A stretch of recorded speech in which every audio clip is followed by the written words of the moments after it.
cancellations has targeted some of the last remaining humanitarian programs run by the U.S. Agency for International Development. Appealing to Washington to roll back the new cuts, the WFP says the move could amount to a death sentence for millions. Secretary of State Marco Rubio had pledged to spare emergency food programs and other life and death aid from the administration's deep cuts to U.S. foreign assistance. The State Department has not commented. Ben Thomas, Washington. In remarks yesterday, Senate Minority Leader Chuck Schumer quotes Wall Street economists warning that President Trump's trade war could cause a recession. HSBC, Deutsche Bank, Bank of America all said the same thing. The tariffs have made a recession more likely. And now, today, Goldman Sachs are the ones saying danger. Some analysts say the damage is already done. $6 trillion of value have been wiped out. This is AP News. A U.S.-Russian crew of 3 has arrived at the International Space Station. South Korea will hold a presidential election to choose Yoon Suk-yeol's successor. AP correspondent Charles Ledesma. The June 3 election to choose Yoon's successor in South Korea comes after the conservative politician was ousted over his imposition of martial law late last year. The announcement from acting President Han Duck-soo comes 4 days after the Constitutional Court in Seoul unanimously removed Yoon from office. The next president will serve a full 5-year term. The race is likely to be a showdown between Yoon's People Power Party and the Democratic Party, which holds a majority in the National Assembly. Yoon's party will face an uphill battle to restore public confidence and heal internal divisions left by Yoon's enactment of martial law. I'm Charles de Ledesma. I'm Haya Panjwani. This is 820 AM, WCPT Willow Springs, and streaming worldwide at WCPT820.com. We are Chicago's progressive talk, where facts matter. Now, your WCPT 820 weather update. From the Weatherology Weather Center, I'm meteorologist Jennifer Wojcicki. We'll see sunny skies here for today with a high in the mid-40s. Winds out of the northwest around 5 to 10 miles per hour. And for tonight, increasing cloud cover with a low near 32. Wednesday, a chance for rain and snow mixing early, then becoming all rain. Cloudy high 44 degrees. Thursday, a slight chance for rain. Cloudy high around 47. By Friday, sunshine, we'll see high around 50. That's your latest Chicago weather update. Currently, it's 28. The Lightning Strike Radio Show.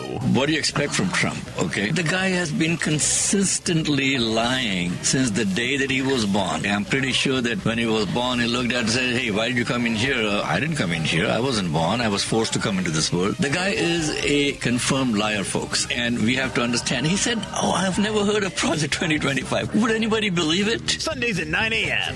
on WCPT 820 a.m. When you switch to Progressive, you could save bundling your home and auto. Then you could put that money towards some of the surprisingly more expensive things in life. Attention passengers, we've reached 10,000 feet and internet is now available for purchase. I just paid hundreds for this flight, and you can't even throw in internet? I'll just take the free pretzels. Sorry, but I do have snack boxes for sale. I'm just gonna sleep. In that case, we are selling pillows and blankets as well. I'll just breathe. That's free, right? Life costs a lot, so bundle and you could save with Progressive. Progressive Casualty Insurance Company, affiliates, and other insurers. Not available in all states. Because facts matter. You're listening to WCPT 820. Welcome to Choose Views with Richard Chew. Get ready to dive into a world of insightful conversations and thought-provoking discussions. As progressives, our job is to have an all-inclusive, full-on assault with all of our players. A show that will focus on moving our political, social, economic, gender, and cultural conversation forward. And all of our players means all of our players. It's Choose Views. And now, here's your host, Richard Chew. Good Tuesday morning, progressives, and welcome to the April 8th, 2025 edition of Choose Views, 773-763-9278, Facebook Live, TuneIn Radio, YouTube, and iHeart. Yes, that's where you can find us. Find me, email me at richard@WCPT820.com. Catch me on Substack. And catch all of our shows by subscribing to our WCPT podcast on Apple Podcasts or Spotify. There you can get Choose Views, short version and long version. Joan Esposito, live, local, and progressive.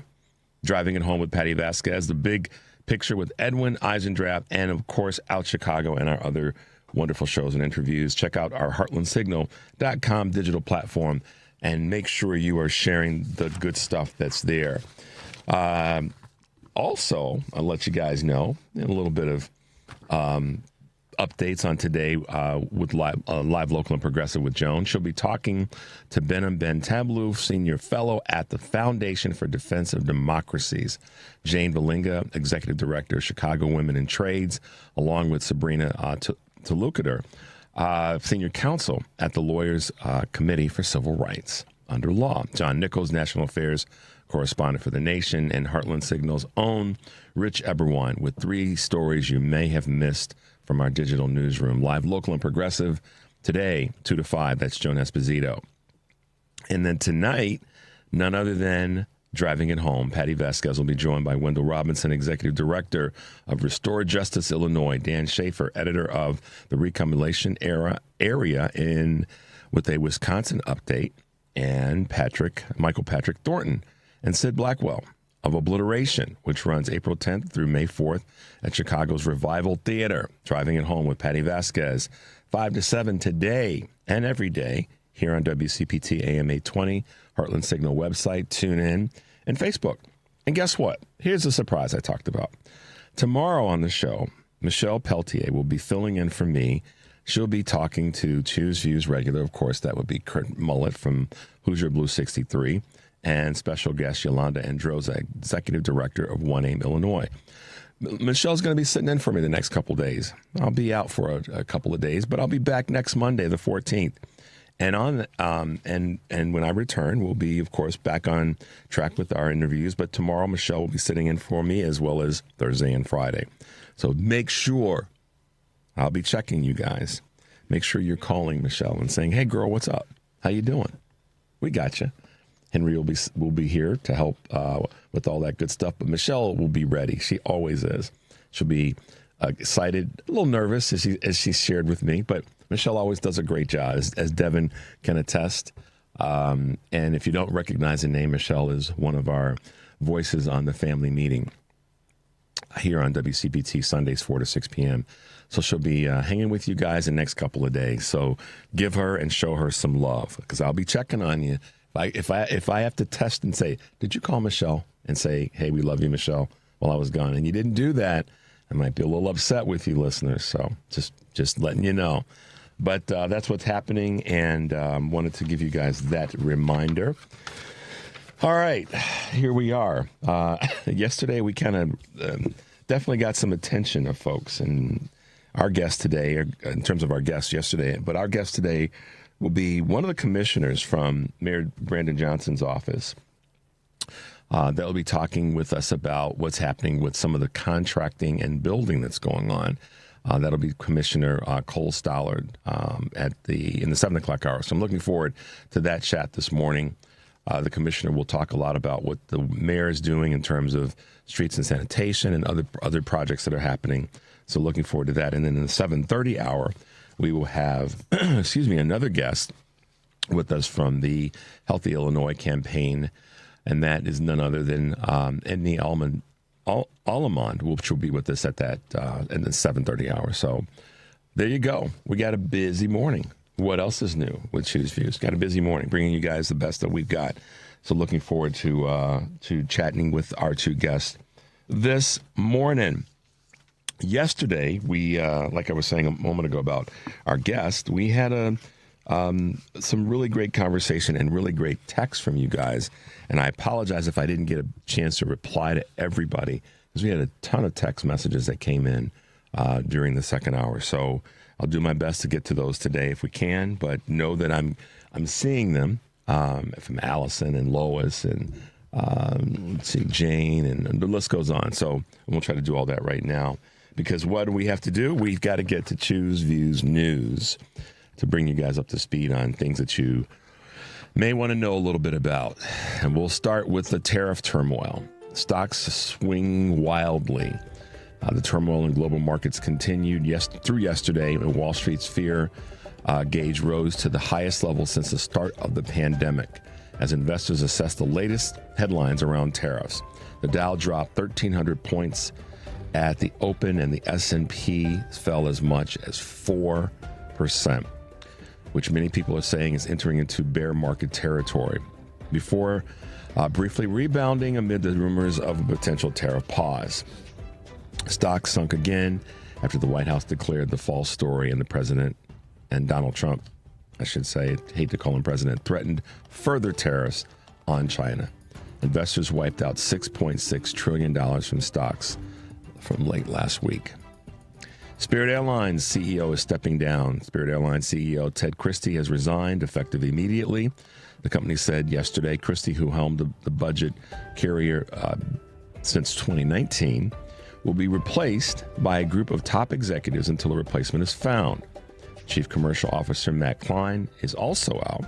The executive shakeup arrives as Spirit rebrands itself from budget to premium as a carrier. According to Reuters, the airline, which struggled to rebound from the pandemic, filed for Chapter 11 last year and emerged from bankruptcy in March.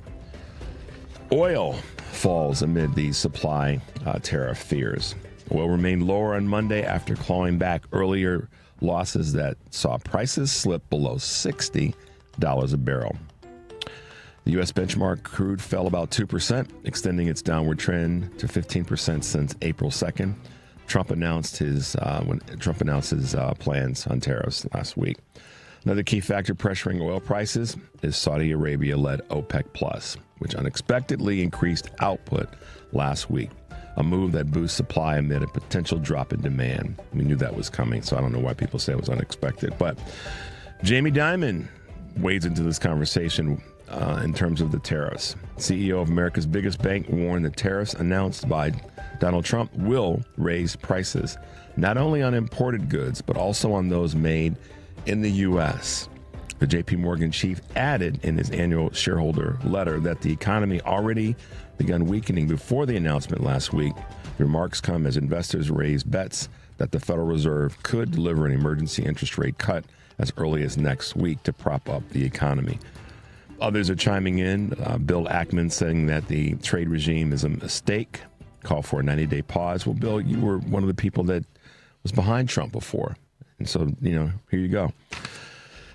All right, consumers to lose $3.8 billion to tariffs. The average household will see its purchasing power decrease by $3,800 this year as a result of the tariffs, according to Yale's Budget Lab.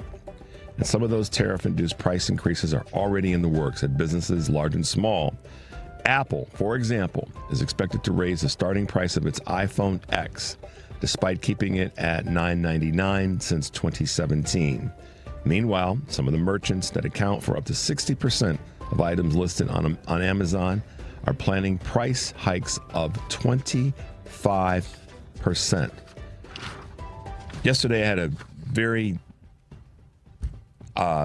good, cogent conversation with one of our guests, Mike Nellis, and we talked about what the Dems didn't do and don't do and so forth. What the Democratic candidate did do and did say repeatedly is that Christmas in 2025 could be a bear because prices for regular everyday items would soar with Donald Trump in office because of how he was going to handle these tariffs. So she spoke to, and let me be honest, that had nothing to do with any particular demographic group. I said, speak to all. We have to include all in this conversation about getting additional people out to vote. And Vice President Harris made it very, very clear during the debate and other stops along the campaign trail that one of the things that was definitely going to happen with Donald Trump in the White House when it comes to the economy and inflation and the cost of goods is that they would go up. And now we see that the other experts, I wonder if those other experts agreed with her at the time. Sure they did, because they were reporting that would be the outcome. So here we are, guys. We are right where she said we would be. Now it's the 25%. If you guys, I'll read this again, guys. Meanwhile, some of the merchants that account for up to 60% of items listed on Amazon are planning price hikes of 25% or more. It's almost the parallel to what the tariffs are. So Vice President Harris and the Democratic Party told the country this would happen. The country denied and rebuffed her. And now we're in that stage where we said, pay attention to what she's telling you. Pay attention to what economists were saying a year ago, 6 months, 9 months ago, 6 months ago. So let's take a quick break, Devin. The number, of course, is 773-763-9278. This is Choose Views, and we'll be right back. Hey, progressives, this is Richard Chu, host of Choose Views here on WCPT AM 820, 6 to 8 a.m. Monday through Friday. We have some real challenges in front of us as a country. Since the beginning of this show, I have always felt compelled to bring you the best that I've got. Now, there's always a why to doing whatever we do. So, as we go forward and face these challenges, know this, you listeners are my why. Because I want to make sure I do everything I can to provide a safe, open, forward-moving space that allows you to call, email, text, or just listen to a guy that wants to help you bring out your own championship qualities to truly make this place better for us all. Lofty goal, idealistic, maybe so. But that's my why, and I look forward to bringing you the best that I've got. This is Richard Chu. Stay tuned. Because facts matter. You're listening to WCPT 820. Good morning. You're waking up with Richard Chu. Good morning. Good morning. Good morning. We're live and ready to hear from you. Text or call us now at 773-763-9278. Same number. Simple as that. Let's get the conversation going on WCPT 820. Chicago's Progressive Talk. Hey, progressives, welcome back to Choose View, 773-763-9278. Yesterday, not only did we not get to some of your text messages, which I apologize for, just trying to give you guys shout outs if nothing else, but we also were not able to grab some of your calls because we pushed it right to the end of the show with our guest. So if you had something that you wanted to say yesterday and we weren't able to get your call, give us a call this morning. I'll definitely be taking your calls up until the 7 o'clock hour. I promise you that. And try to get through as much as we can so we can handle your call. So my apologies from that yesterday. We were running hard and fast. So give us a dial today so we can chat about what was on your mind. And I know that we were talking about this ongoing conversation that, many folks are having that the Dems didn't deliver. And when I got some of the text messages yesterday were clearly in opposition to that the Dems did deliver. It's just that the factors that were out there that people were not willing to be honest about. And the number 1, 2, and 3 factors were gender, race, and Christian nationalism, and where that's leading us. So give us a shout this morning so we can talk about that which you didn't get a chance to talk about yesterday, and we'll take your calls. So markets versus the price of eggs. So many people are already saying the gains that they made in their financial portfolios of whatever configuration that may be, and the gains that the overall economy was tracking toward during a post-COVID, when we were starting to, we were coming back out, we were back working, part-time in offices and all the different things that were signs and representations that we were moving forward with regard to COVID. Vaccines were kicking in, people were feeling safer, all the rest. Essentially, to use a phrase, the world opened back up again. A lot of the gains that took place financially for the country and individuals and groups, by all measure, have been depleted, if not lost, since last Wednesday. So in 4 days, what took us, 3 years essentially to put back in place, and put back in place with some stability around it, was lost in 4 to 5 business trading days because of the idiot that is in the White House. So I'm going to go after a few things this morning. If you voted for, I've heard people say, and I touched on this yesterday and got a little distracted, people saying this is not what they voted for. No, that's a doggone lie. This is people who voted for Donald Trump this is what you voted for. And you knew it, or if you didn't know it or didn't hear it, then you're stupid. And I know that people say, well, you can't be calling people stupid, Dems, because you got to, be nice to people and help them understand. No, I'm done with people, and I'll be done again, because it'll happen again, because somebody will say something stupid. With people going, I didn't know this was going to happen, Devin. I didn't know this was going to happen, dude. Even if you didn't know, then you're stupid. Or you didn't pay attention out of willful ignorance, because you were told that this is what would happen. And you weren't just told by Kamala Harris, Joe Biden, other leaders in the Democratic Party and established Democrats. Even Wall Street Democrats told you that this would happen. Everybody was told that this would take place. And I'm not just talking about what's happened with the financial markets in the last 4 days, but go back to January 22nd if you want to, have another date in the rearview mirror. It's been happening since this fool was inaugurated, was sworn in. And all of it. I'm talking about a man getting deported, and now they can't figure out what the hell's going on. You were told that this would happen when it comes to government agencies being slashed.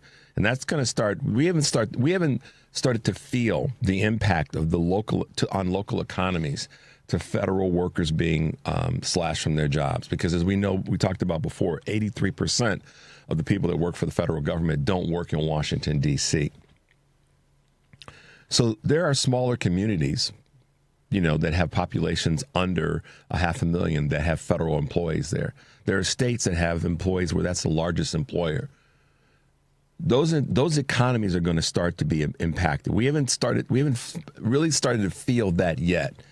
But when you see businesses in your community that rely upon those federal employee dollars in terms of people spending their money at those respective stores and those restaurants and on, or when those potholes in your neighborhood are not getting fixed because the monies that pass through infrastructure don't come through, this is what you voted for.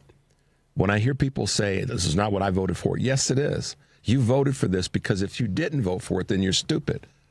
You're a flat-out idiot, or you're willfully ignorant. These are heavy words, and I don't normally go in this space, but I'm going here today because I'm tired of hearing people whining about what the Dems didn't do. The Dems should have done more. They should have said this. They should have said that.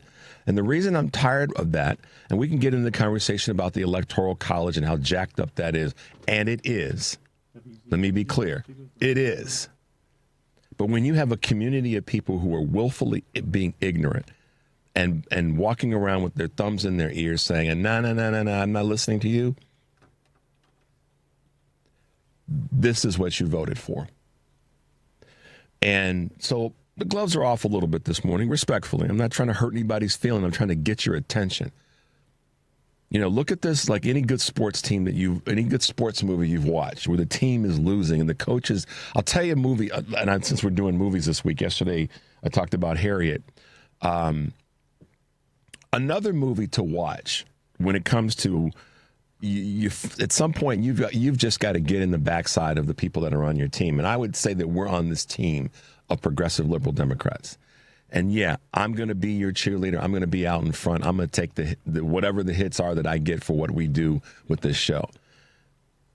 At the same time, guys, as much as I talk about us coming together and working forward and being strong together, we have to be willing to call out what the other side did in terms of those who didn't vote with any kind of common sense. Okay? This is the movie that I'm talking about is Remember the Titans. It's a movie with Denzel Washington. It's a good movie about putting it all on the line. And I'm tying this intentionally to those who've been out protesting, people that are putting it on the line now. And should have been putting it on the line before, if you didn't, if you hadn't. But if you have, we understand and we got you. But I really, really want to be somewhat brazen about the fact that there are people running around saying what the Dems should have done and could have done differently. The people who chose to not hear the message that the Dems did put out and decided to not vote, or decided that because you didn't dig the fact that the Dems didn't have a primary after the shakeup that was, by many people's minds, of the wrong thing to do. Once it was determined, I want to know what changed. If you were going to vote for Joe Biden on April 7th, April 8th, 2024, I want to know what changed on between when he decided to step aside, however it came about. Dems that were stabbing him in the back, Hollywood actors and whatnots that were stabbing him, all the people that were. What I want to know is if you were down with the Democratic leadership and where we were headed and the strong economy that we had and all the great work that had been put in, and particularly with regard to how we were working to resolve some of the infrastructure issues. If you were down with Joe Biden on April 8th, 2024, I want to know, and the Biden administration, the one that Kamala Harris said that if Donald Trump is in the White House, he's going to wreak havoc on what we've done and what's good for our country. I want to know what happened between then and November 4th that you said I can't show up, or I'm going to vote for the guy that I didn't vote for last time because he caused me harm. I want to know if you voted for Trump in 2024, but you didn't vote for him in 2020. I want to know why you went back to the abuser. I just, you can tell me that the Dems didn't say, but and I'm no longer going to believe that, because it's utter BS. Because if the abuser, if you didn't vote for the abuser in the 2020 election and you voted for the guy and the gal, I'm being no disrespect to anybody, but to the man and the woman that said they were going to be here for you, they weren't going to tear the country down, they weren't going to cause havoc to our financial systems, they were going to keep our political country, our allies across the globe as close partners. We're going to stay in the programs that were good for our global health. I want to know what was it that was so sexy about the abuser that you didn't vote for him in 2020, but you went, yeah, but I'm going to vote for him in 2024.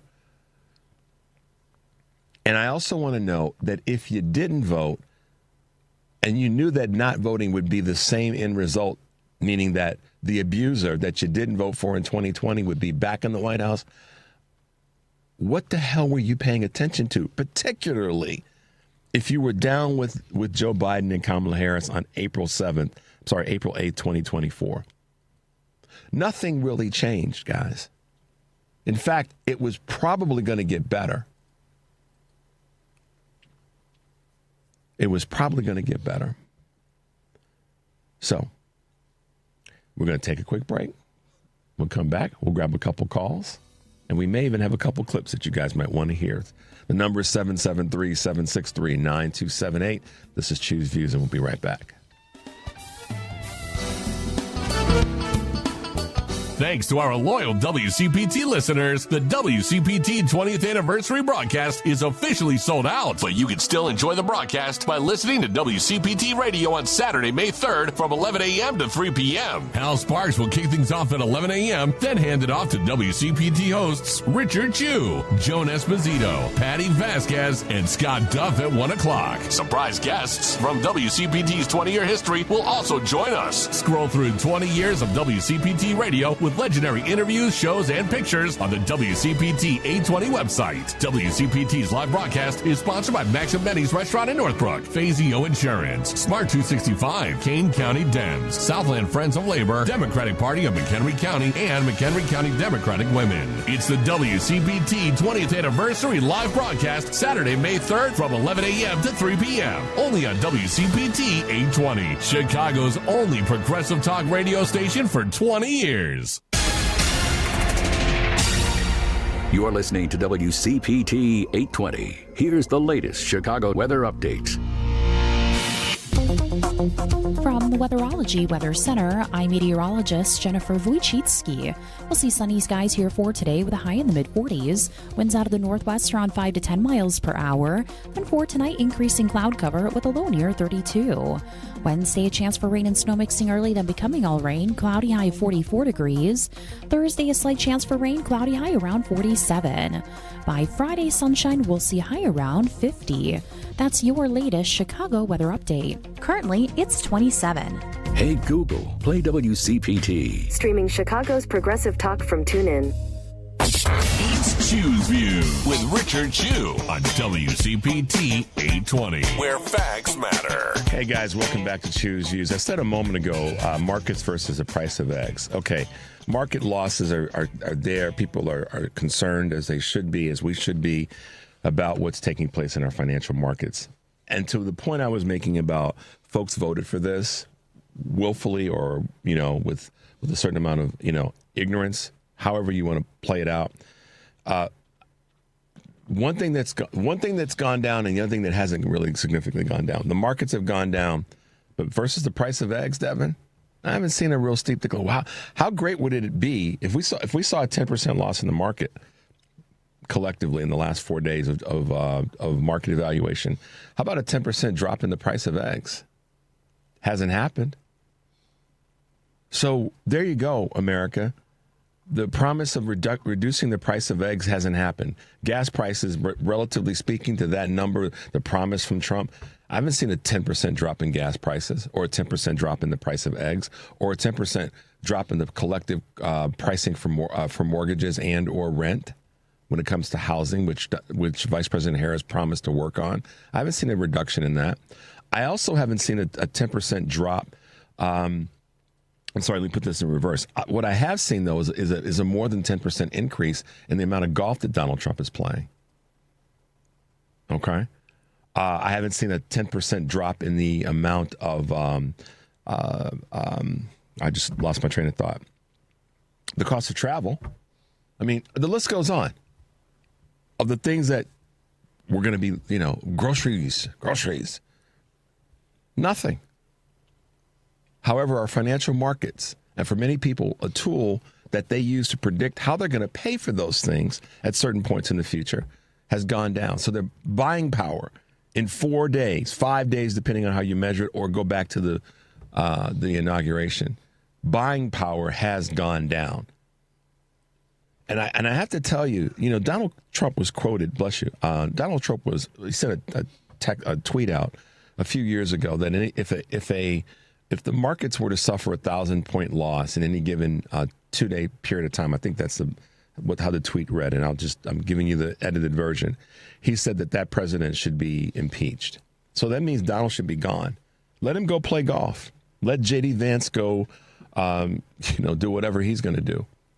We messed up, America, and we messed up because of willful ignorance. And it's because of a lot of factors, but the number one factors in my mind is the need for this country to say to itself that we have to be run by, a straight white male. That at the end of the day, let's rip the Band-Aid off. That's ultimately, because if it were about the price of eggs, then why aren't eggs down? And it wasn't because we've had an immigration reality since this country started. So I'm tired of people going, it's because of the illegals. Really? Okay. It's because of transgender issues. I talked about this last week. To what percentile? We've had gay and lesbian and bi and trans people in this country forever.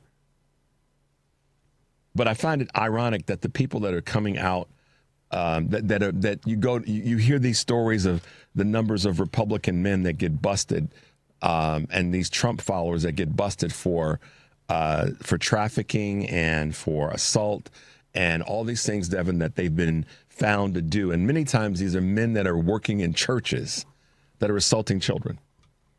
But yeah, we got an issue with the trans community. And we got an issue with who's indoctrinating young men and young girls, young boys and young girls. No, we have a racist, sexist, misogynistic, nationalistic country that can't get out of its own way in that space. And they'll do anything, destroy the financial strength of the country to make sure that a straight white dude is in the White House. That's really what happens. You know, all the other things that are thrown on that are just flat out window dressing. They're distractions. And all this so-called, conversation around the Democratic elite. Well, like I said last week, the folks that were sitting on the dais, if you will, during the inauguration, I didn't see any black men or black women up there. I sure as hell didn't see any regular, quote unquote, middle class folks that were invited to that ceremony. So let's just be honest with ourselves, Americans. Stop lying to ourselves about this. All right, Devin, let's take a couple quick calls. Let's go to Rick. Rick in Florida, I believe it is. Hey, good morning, Rick. Welcome to Choose Views. Hey, Richard. Good morning. This is Florida man Rick, a former Chicagoan, now on sabbatical down in Florida, and I miss you, Chicago. I would like to address, if I may, the Chicago audience. And please grab a pencil and paper. I'm going to give you a little bit of info. But first, this. We need to not only get involved more in politics. You're right, Richard. More people need to vote. We need to get involved. We need to protest. We need to start boycotting these countries. We got it. And I'm saying this to you, the Chicago public. But what about the time that we got it right? When we all got out there, we shouldn't have Donald Trump. And this is one of the mistakes that's being made by us. You asked, what's going on? Why are we making these mistakes as liberals, as progressives, as empaths? And one of the things we need to do is this, Chicago. We need to, because this is a big mistake that Richard's making. I feel that, and I'm not picking on you, Richard. It's the entire media, from Rachel Maddow to CNN, right on down the line to you. I've talked to Tom Hartman about this. He refuses to talk about this. So I'm appealing to the Chicago public. Get involved with WCPT, because we need WCPT. We need Richard Schuh to spread the proper narrative, and that's this. If you agree with me, Chicago, let Richard know so we get somebody to talk about this, and that's the Electoral College. One thing, and also corporations, but let's stick with the Electoral College. We got it together, and we could have had the first female president who won by an even bigger landslide than President Obama, a great president. And the Electoral College stole our freedom. And not one person, media influencer at WCPT, CNN, Rachel Maddow, as she giggle snorts through the news, want to talk about the Electoral College. If you agree with Florida man Rick, please contact this station, because it needs to be part of the narrative. And so, Rick, if you would allow me, Richard, I'd like to answer some of the other questions that you brought up this morning. Well, there's a lot that I brought up, so I doubt that we have all the time in the world to do that. Let me address the first one. Let me do that in all due respect to your point. And then let me rebut this. We'll see. Here's I'm going to just drill right into what you said about what we're missing in terms of the Electoral College. I don't disagree with you there. The Electoral College is a big part of this problem. I'm not shying away or running away from that. Let me be perfectly clear so we never have to have this conversation again. I fully disagree with the Electoral College. I absolutely have said that before here on this show and on the family meeting. And I will tell you across the board, there's a lot of people like me that disagree with the Electoral College, because I know the history of the Electoral College. And so there's no need to rebut that. I agree with you that that is one of the biggest problems that we have in our election system on a national level. To change that, we have to change and control Congress. And for that to happen, because on a state level, just so you understand, people that are sort of trying to chime into this, the congressional elections are also impacted by gerrymandering. Gerrymandering is what drives the voters in different directions in terms of tallying as it relates to congressional districts. So if a state is heavily gerrymandered and there's also voter suppression in that state, electing the congressional folks that we need in a given state is impacted negatively, so we can't get the members of Congress, House and Senate, in place on a federal level so that we then can say, now we can work toward changing the Electoral College. So it starts in Congress, Rick. It starts in Congress. And since it starts in Congress, we have to be willing to force the hand of state election officials to make sure that states are not gerrymandered. Once we do that, then we have the numbers to change who's elected to Congress, to then change the to work toward changing the Electoral College. I can't answer for any other person on the planet who speaks to this or doesn't speak to this, whether it be Tom Hartman, whether it be Rachel, whether it be anybody on CPT or any other broadcast, period. I'm telling you what I believe and what I know. So I don't know how much you can rebut to that, but that's where I stand in this space. But I appreciate you calling and letting us know how you feel in that area. And I'll keep working toward pushing what really has to happen to fix the Electoral College. So give me 10 seconds, I'll rebut. 10 seconds, Richard. Okay, if you still have me on the air, that's not what I said. What I said was you're not talking about it enough, in my opinion. Okay. And if others agree with me, text in and tell Richard Week, because like I said, please allow me to finish. Give me 10 seconds.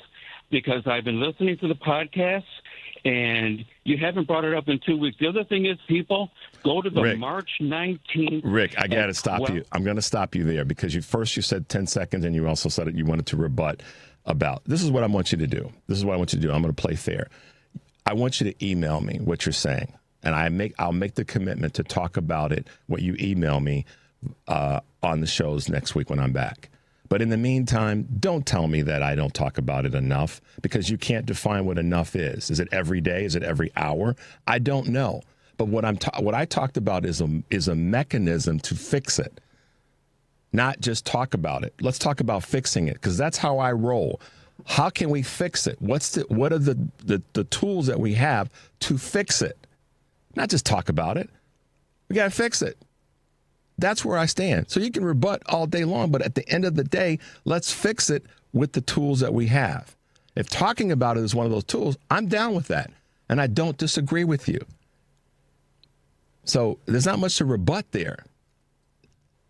So I appreciate the call, Rick. I'm going to bounce to another, but thank you for the call. All right. I hope you guys understood what I was trying to say in that space. The Electoral College is clearly a problem.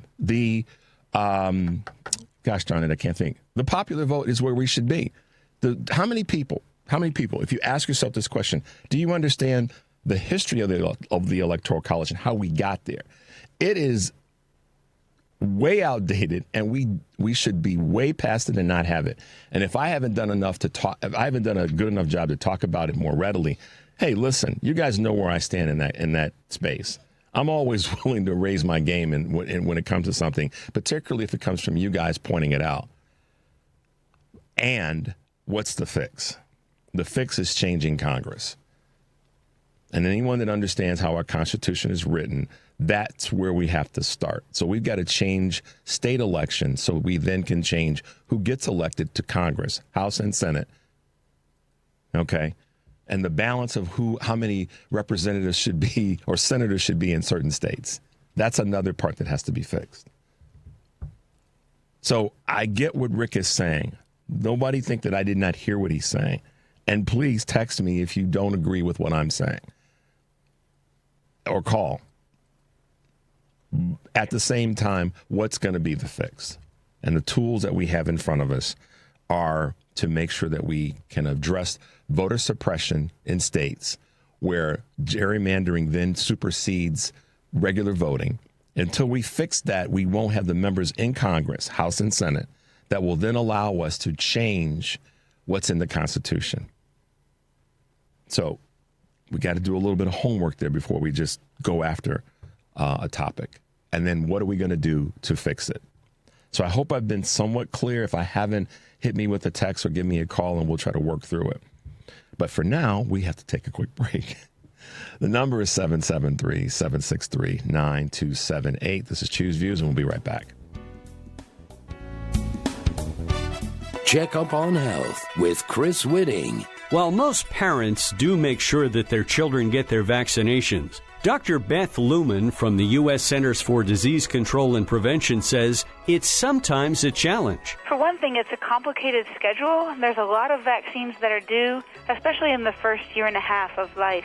And it's logistically difficult for parents to remember when to bring their children and then to bring their children on time. And if a child misses a step in the vaccination schedule, is it possible to catch up? Oh, sure. In fact, doses that are given, even if the child has longer than the recommended time between doses, that's okay. They don't have to be repeated. We just like them to follow the schedule to make sure that they're protected as early as possible. For advice? I think it's just really important that parents and vaccination providers, pediatricians, have good communication so that those providers can remind parents when they're supposed to come for their next vaccination. With Checkup on Health, I'm Chris Whitting. WCPT 820, Chicago's progressive talk, where facts matter. It's Choose Views with Richard Chu on WCPT 820, Chicago's progressive talk. Hey guys, welcome back to Choose Views, 773-763-9278. Thanks for being with us. Okay, let's grab a couple quick calls as I promised we would. Let's go to Mary and Carol Stream. Good morning, Mary. Welcome to Choose Views. Good morning. This is Mary, the 710 truck driver. How you been? I've been great. How about yourself? Pretty good. Just out here on the byways, headed to the DeKalb Walmart, deliver batteries. I wanted to talk about the eggs and the grocery prices. When the Tangerine Tyrant was elected, everything at Jewel went up. And I'm like, oh, because the 1 week food prices, all of a sudden, they were this week's sale prices, and they were regular prices the week before. And then ice cream, ice cream is not, you can't even get a half gallon of ice cream no more. It's iced milk, and it's 1.5 quarts. I'm like, oh, my God, $7.99? And I'm like, prepay on tariffs, and some old lady goes, no, it's not. I go, I guess everybody wanted their orange fewer. I also call them that on social media.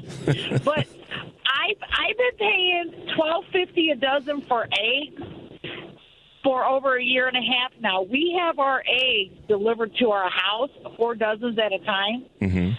And we get them from a place in Indiana. So when people talk about egg prices, my husband and I laugh because it doesn't.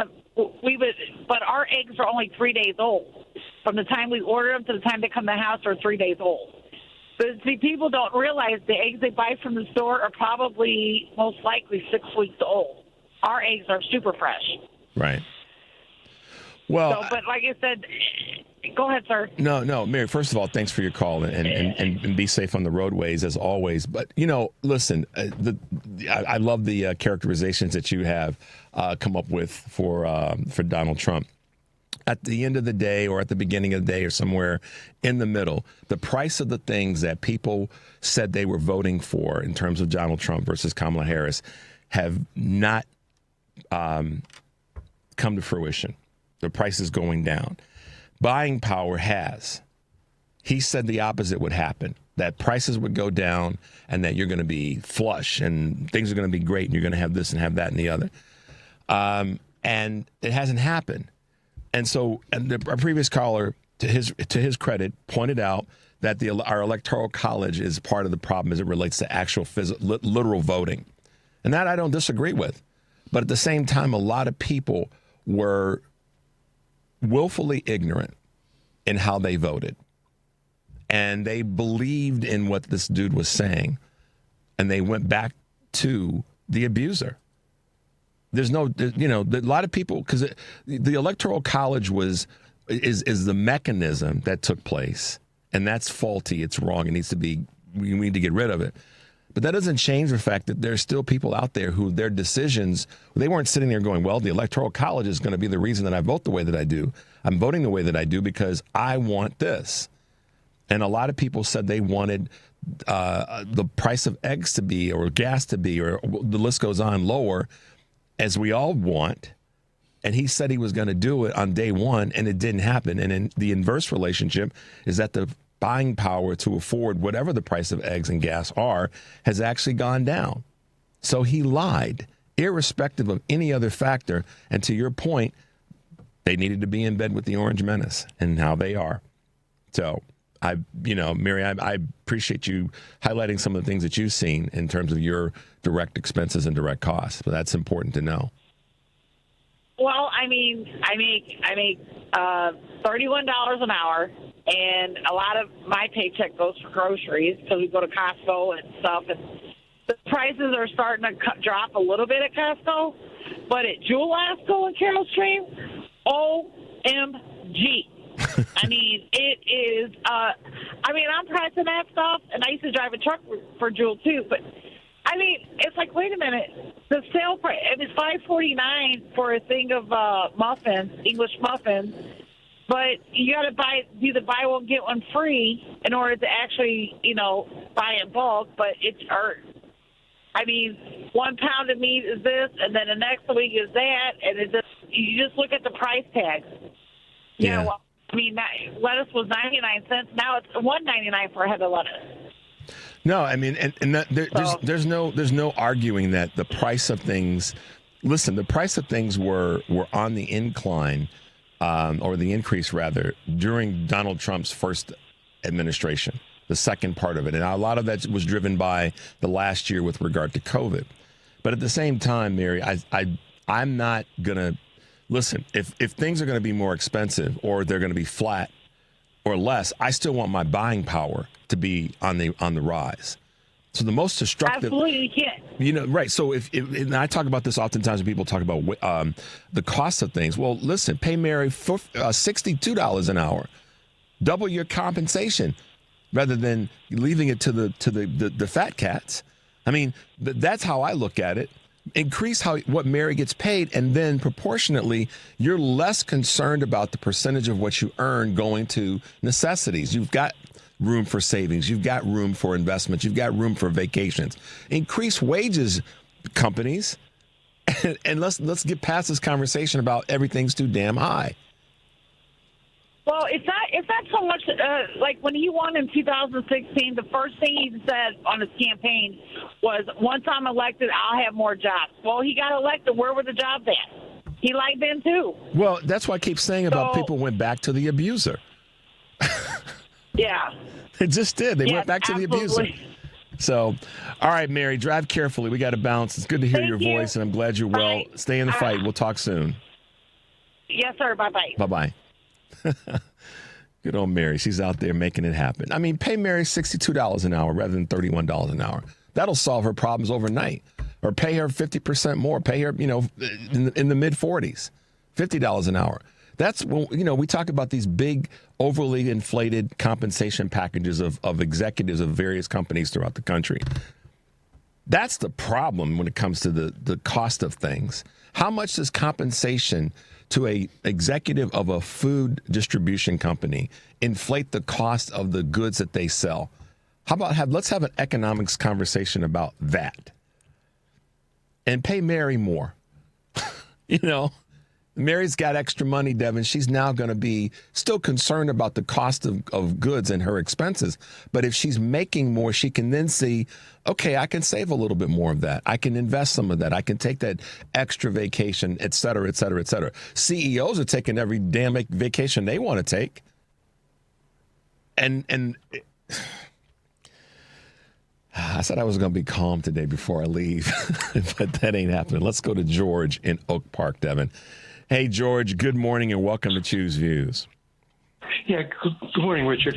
Yesterday I was watching online, there was a recording of a town hall meeting with Congressman Seth Magaziner, who represents, I think, the 2nd Congressional District in the state of Rhode Island. and he was questioned by a young woman who identified herself as an independent voter, and she wanted to know about her Second Amendment rights and also about how Donald Trump should get more respect. And I'm listening to this, and she was fairly indignant about it. Well, Seth, he explained himself that he wants to uphold the Second Amendment rights. He represents a congressional district that is represented fairly equally by both parties, and that he himself has to work across the aisle, and he does. But he does believe in the restraints on gun ownership. And he did not really answer the concern that his constituent had about Trump should be getting more respect. Well, let me answer that for him on his behalf. Donald Trump deserves respect, right? Even though he caused the J6 riots, resulting in death to police officers, to some rioters, and to the Capitol. The Capitol was besmirched. Representatives in the Capitol were threatened with their lives. And she thinks that he deserves respect. Yeah. That he contributed to the COVID-19 pandemic by closing up some health agency and then trying to sweep that virus under the rug. And she thinks that he deserves respect. He got bailed out. He got some top-notch medical treatment. And I remember him saying afterwards, well, I'm going to get this for everybody. Well, did that happen? No. Does she think that he deserves respect for that? I don't think so.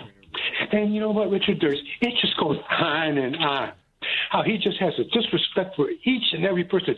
He wouldn't give a damn about that young woman or her family.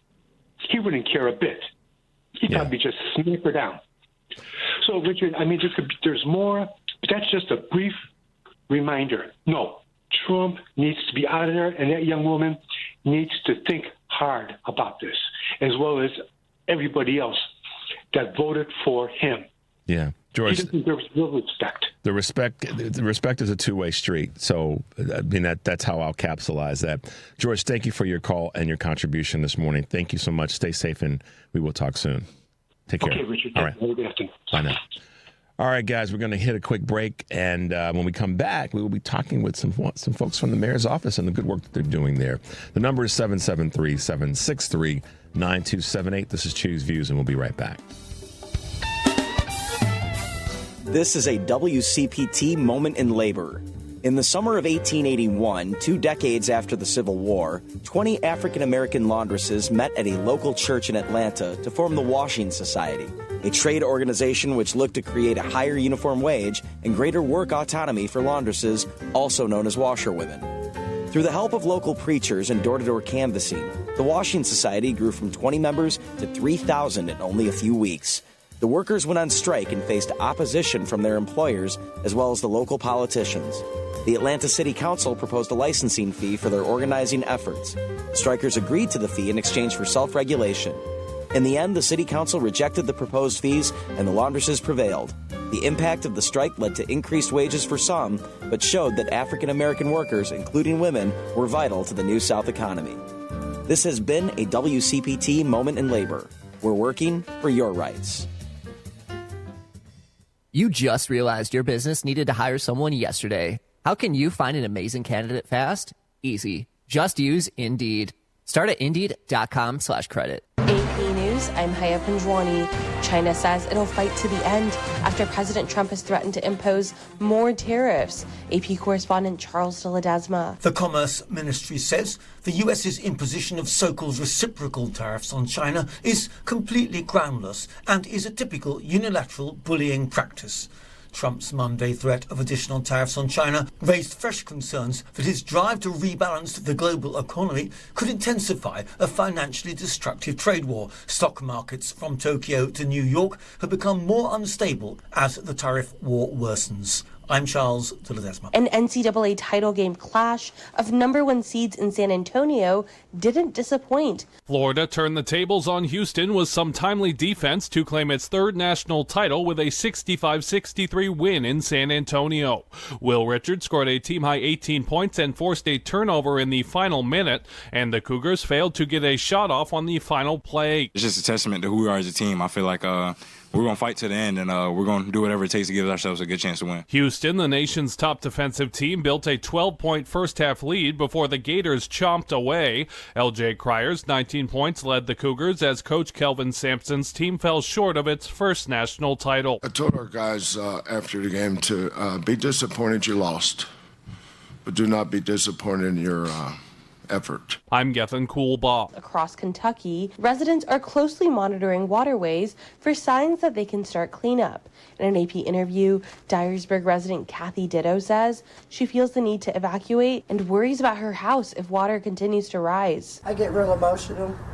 All this flooded water. Starting all over. Think about starting all over. Don't want to do that, but I don't think it's going to get in the house. It's still scary. This is AP News.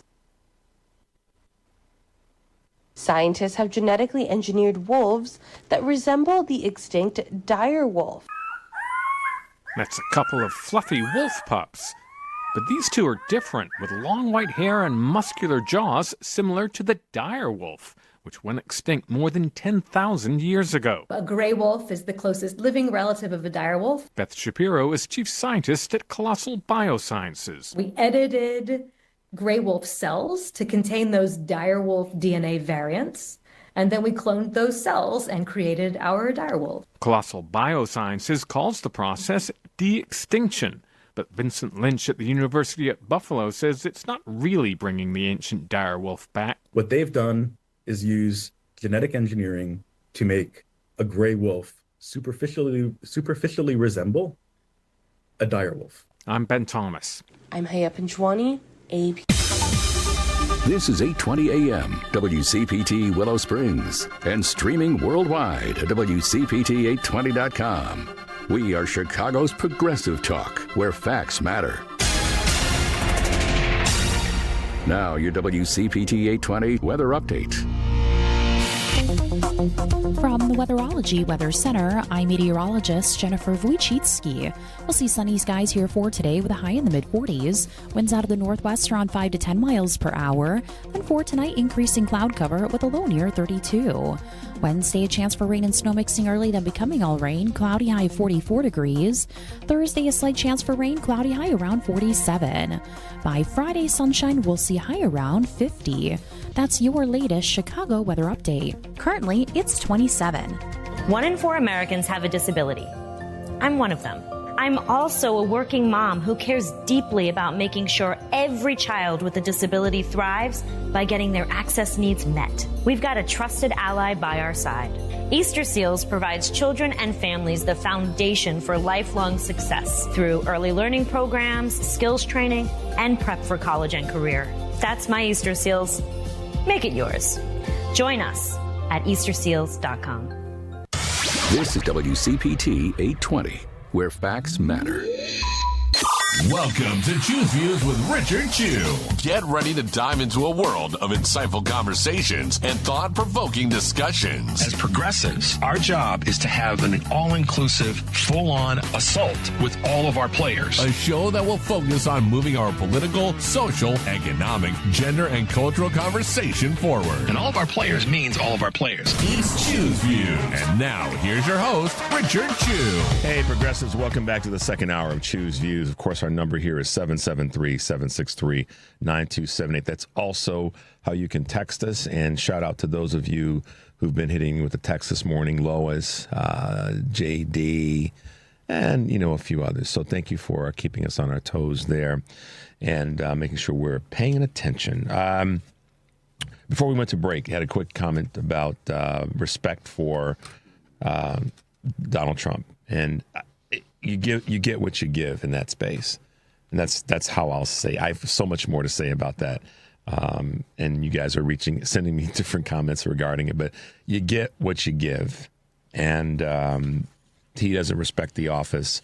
So the respect that people are saying, or that this person was saying, according to what George, our caller, pointed out, I'm not down with that just yet, and I don't think it'll happen because until he changes his ways, we got to respond accordingly. I think that's more than appropriate. So last week we had Mayor Brandon Johnson on Friday, which is Fridays with the mayor once a month, which is kind of a great opportunity for us to get an update on what's happening. Try to push him a little bit, make sure that he's aware that we're paying attention. And I can always do a better job of that in terms of, as I say, criticizing and complimenting the mayor and his plight to succeed in improving our city. One of the things that the mayor has really been leaning into, and I've been saying this for a long, long time, if people have something to do, particularly young folks have something to do, they're not going to be out there snatching purses and, acting in ways that are rebellious necessarily. If they've got something to do that's constructive, they're probably going to be doing that rather than the thing that's the opposite. That's my observation. I'm not trying to be 100% right there, but I know that opportunities for our youth always provide our youth with better outcome. That's common sense as much as anything else. And with us this morning is one of the leaders in that space right now, and I'd like to welcome to the show Commissioner of the Department of Streets and Sanitation, Cole Stallard. Good morning, Commissioner. Welcome to Choose Views. Hey, good morning to you, and thanks for having me. And you put a little pressure on me following the mayor from Friday, so I listened to that show, and it was great. So I'm feeling the pressure there. How are you? I'm good. Well, listen, let me extend a hand of you can take some of that pressure off of you because what you're doing is great work for the city of Chicago. So you should be happy and excited about some of the accomplishments that you guys have had. I'm known for saying I'm going to criticize and compliment at the same time because I want our city to succeed. I want our city officials elected and appointed to succeed because as we succeed, as you guys succeed, I should say we all do. I know it's not perfect. I know you guys make some missteps. I do my best to try to respond to those and in a way that says, okay, how do we go forward? How do we make things better?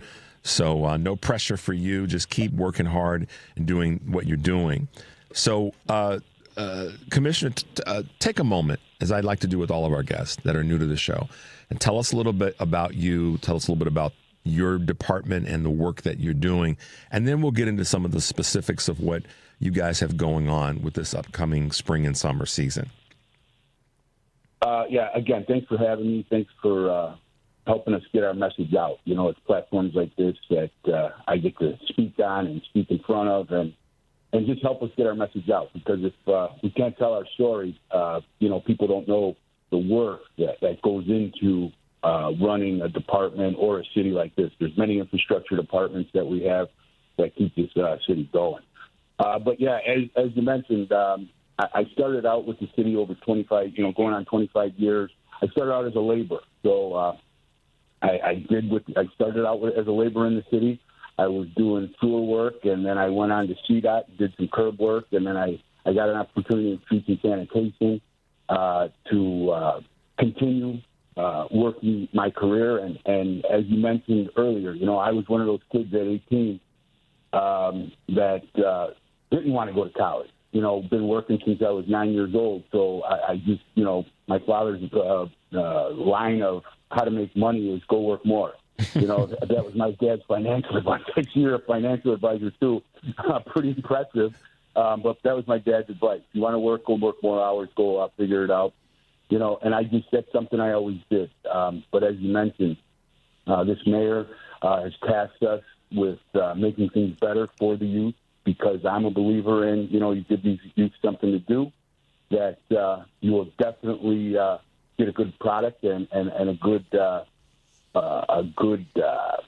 value for them respecting what they're doing. And this labor training program, which I know we'll get into a little bit, is near and dear to the mayor, near and dear to a whole lot of people in this city. And it was great work that Mayor Johnson let us push this forward with CPS. Yeah, I mean, and thank you for that, Commissioner. And I love what you said. Your pop said, if you want to make more money, go put some more hours in. And let's be honest, that's a big part of how our country, from a labor standpoint, has viewed itself. And there's nothing wrong or more right about that. That has been a part of who our society, where our society has come from. And we've seen some evolution in that space. But at the end of the day, we know that's something that's near and dear to many of us, is that we were the mindset that says, if I put in more time, I'm going to get back a bigger return. So thank you for pointing out that is a big part of how we viewed ourselves. As it relates to us going forward, I've said this for years. If young folks have something to do, they're not snatching purses from grandma, and they're not doing the things that would be counterproductive. And I don't mean to oversimplify that for anybody that's heard me say that statement today and before. But the mayor, your department, commissioner, are about to kick off, the construction season and this event and the work that you're going to be doing to make sure that folks in general, but young folks in particular, have activities, have something to do that is construction, that is constructive. So talk a little bit about that and explain a little bit about the program and what the objectives are of the program. Yeah. Well, they say there's two seasons in Chicago, snow season and construction. So we've had a good last 3 years of snow season. I'd like to maybe say Mayor Johnson brought us easy snow season, but I've had three. I've been dealing with snow for a long time. These have been three of the easiest. So we're right into construction season. We had some snow. Hopefully that snow's behind us yesterday, and we're kicking off construction season today with many of our infrastructure and other leadership from our other sister agencies. We're all coming together with Alderman Hall in the 6th Ward today. That's where we're going to be standing up, and we're just going to help get that message out to our residents of all the upcoming activities in their neighborhoods. As this weather warms up, we want to celebrate the construction season along with the men and women that do this job. The job is not easy. The job brings great reward to it, but we want to celebrate people that do this job every day. These are good union jobs, and I just say that to say, with the CPS students, last year was our first rollout, and we had 70 kids sign up for the program. And it was 70 young folks that signed up. Of the 70, 55 had an opportunity after completing a 12-week training program with us that came on and had full-time jobs with the department. The others went on to other things, i.e. college, junior college, or went into other trades. So there's a great need for these, because I say that to say there was 70 last year that put in for that opportunity. We were able to accommodate all 70 of those. This year, we're over 200. Wow. So the mayor, myself, other city leaders, other sister agency leaders, CPS did a fabulous job. Hats off to Megan Dugart and her team over at CPS that put together these opportunities for these young folks, where we were at LiUNA 1001 Union Hall. We were at 360. We were at the Carpenters Union. We were at another place.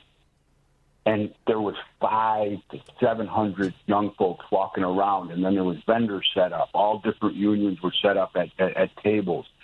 And it was like, this is what this city needs. This is what this country needs, is to be able to look at all these opportunities and have these unions be able to showcase what they actually do, so these kids see that there's pride and there's need for them to be in these fields, because we saw the need. I know the need personally. It was a great program, and these kids, these young folks, I call them kids, but these young folks had this opportunity to see these things and really get a hands-on experience. So it was a great thing, and this is a call out to the other unions out there. that, hey, we got a whole bunch of young folks that are looking for these type of opportunities. Man, I can't even tell you the promise and this provides to the city, to the area, and why that's so important. Talk a little bit about the One Summer Chicago program. It's another great program that this mayor continues to build on. He's up to 29,000 opportunities, and we play a part in it. We partner up with our friends over at CDOT, that's transportation, and we would grab young folks. We would grab young folks, and CDOT would grab young folks. It's a 6-week program, and we would have them on boulevards, mulching trees, picking up litter, and CDOT would have them cleaning viaducts and painting viaducts.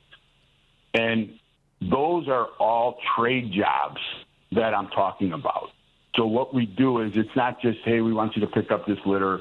Hey, we want you to mulch around these trees. We're trying to teach them the importance of mulching. We're trying to teach them the importance of, not littering and keeping our city clean. We're talking about painting viaducts, another union job. And these are good paying jobs. And what we do then is after 3 weeks, then we switch. We switch the young folks, and then the half that was doing the boulevards go to the viaducts, and the half that were doing the viaducts to the boulevard. I say that to say through the pandemic, we weren't able to do that because of restrictions we had.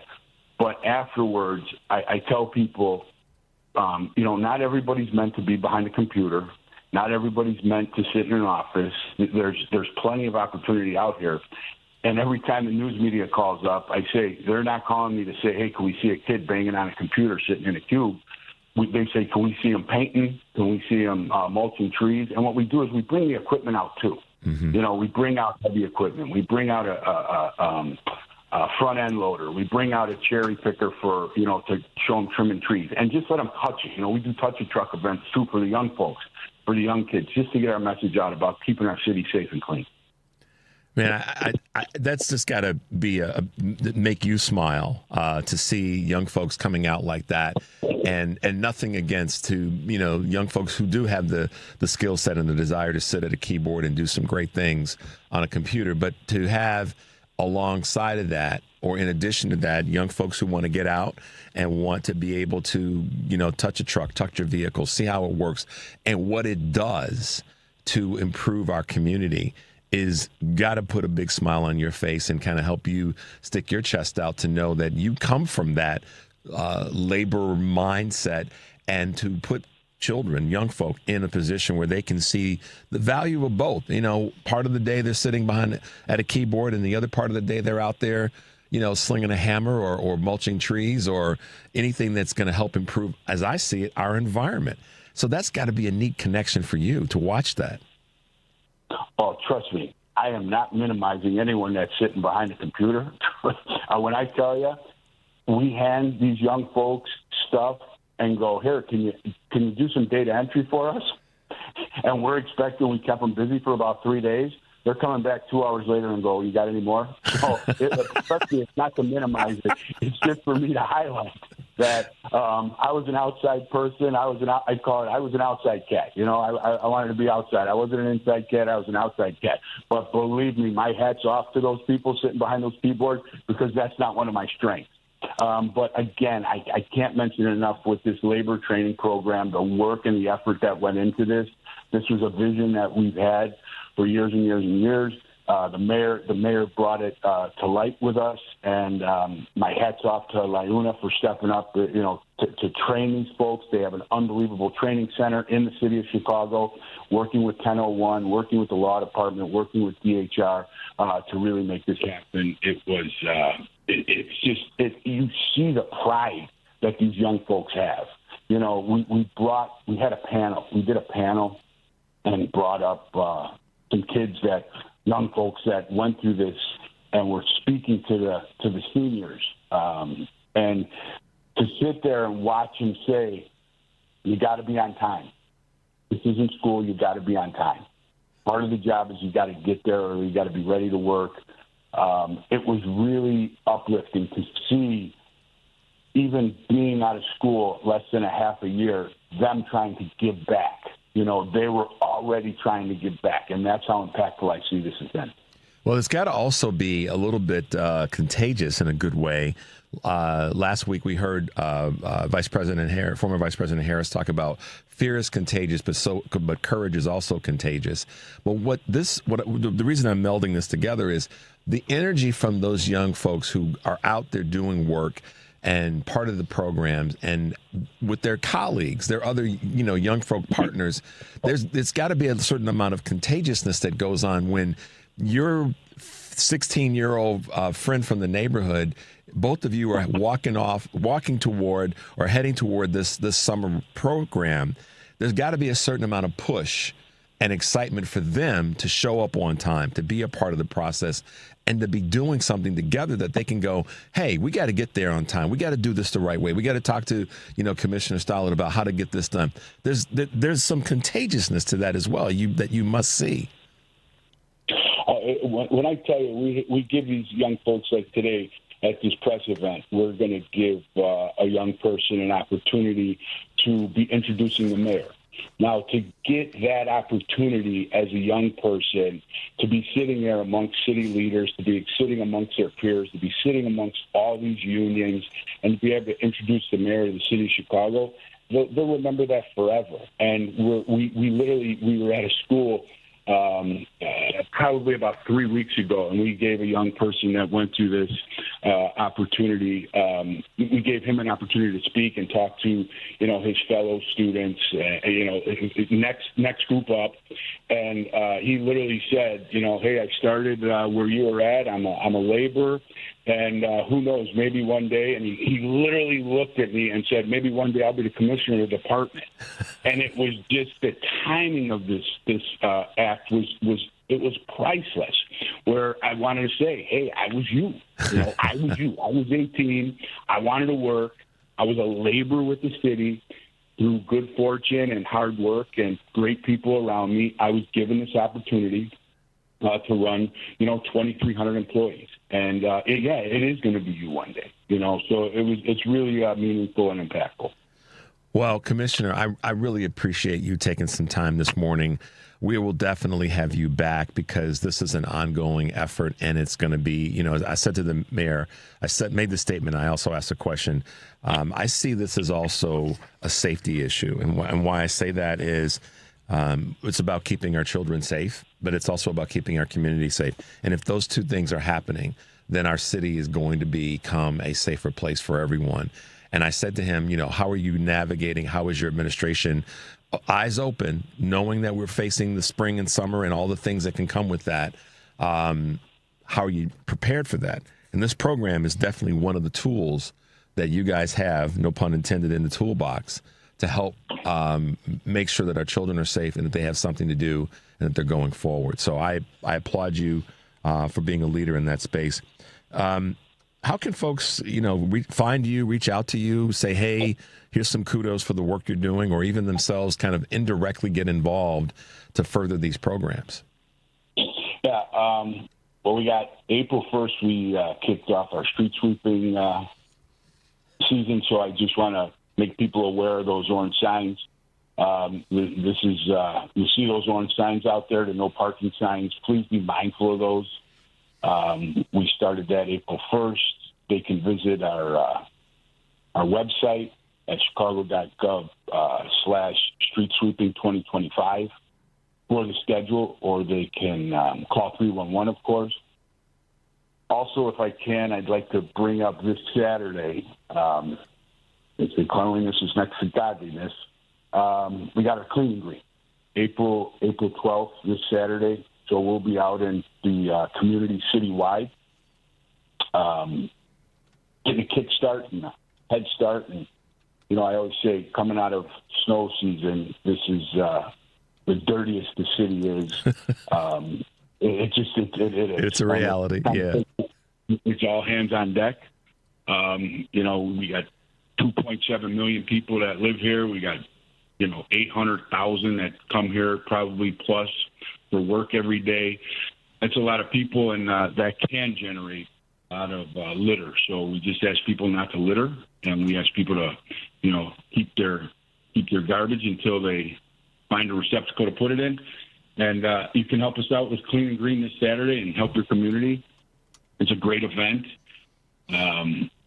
You can look at our website too, our social media, Chicago Department of Streets and Sanitation, to visit us, and we give these kind of updates. You know, we give the April 1st is our kickoff for street sweeping. We'll give our Clean and Green. Got it. We'll tell you when we think it's gonna snow, and our plows will be out there. But again, I can't thank you enough for giving us this opportunity to talk on this platform. I think I got some cred with my college clutch-age students. Well, and here's the thing, Commissioner. You held your own this morning, so you said you were a little bit nervous, but I think you did a pretty good job. So we greatly appreciate you taking time to be with us, and more importantly, we appreciate the work that you, as a commissioner, with the city of Chicago are doing, and we want to continue to further supporting you. So keep up the good work. We'll have you back once we get kind of deeper into the spring and summer to talk about how the programs are going along. Does that sound okay? Hey, sounds great. Thank you. Thanks, Commissioner Cole Stoddard, for being with us this morning. Have a great day. We'll talk with you soon. You as well. All right, bye now. Listen, guys, anywhere in the country, when our youth has something to do, they're going to do better. They're going to be safer. Our communities are going to be safer, and the list goes on. It doesn't matter where in the country. This is not, yes, we're talking about what the city of Chicago, and kudos to Mayor Brandon Johnson and Commissioner Stollard are doing. And this is a national conversation. More involvement for our youth provides better outcomes for our youth. It's not rocket science. So I give the mayor and his team the points they deserve in that space. And he gets criticized a lot, rightfully so. And I've thrown my bits of criticism or observations at the mayor. But here's the thing that I want to say about that. He campaigned on a lot of things. Some of the things he hasn't delivered on yet. We know that, and that he's working on. They're probably still on his whiteboard. But he's also made it clear that making sure that our youth have things to do, that they're employable, that they're learning, that, and to Commissioner's comment, not everybody's going to be proficient behind a keyboard. That's not their thing. They want to be out. They need to be out. But the mayor's administration has leaned into making sure or creating opportunities through programs that are going to put our children in a better place. That's a fact. That's not me being a supporter of the mayor or being a fan of the mayor. Those are just the facts. And sometimes you got to step back and look at it and go, what have they done? What have our leaders done? And I think in this space, they have accomplished that. So, all right, we're going to take a quick break. When we come back, we're going to keep our conversation going with another one of our leaders here in the state of Illinois. And we'll take a quick break. Number 773-763-9278. This is Choose Views, and we'll be right back.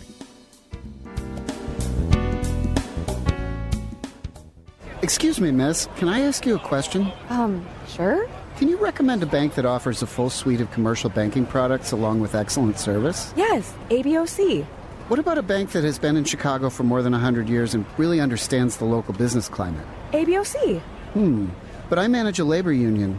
Can you recommend a bank that really understands how labor unions operate and what banking products they need? Again, ABOC. ABOC first opened its doors in downtown Chicago in 1922 and understands the local business climate better than anyone. ABOC was founded by labor unions and still has union employees and shareholders today, so they really understand how unions tick and how their needs may be different. But whether you're with a labor union or another type of business, whether you're large or small or something in between, ABOC will always make you feel like you're their most important customer. Visit ABOC.com to learn more. Wow, thank you, random person on the street. I'm going to visit ABOC.com today. Member FDIC. This is your WCPT Progressive Calendar. Monday, April 14th at 7 p.m., the Glenview, Northbrook, and Glencoe Public Libraries present a Citizens Forum with Illinois State Senators Laura Fine and Julie Morrison and State Rep Tracy Katz-Mull.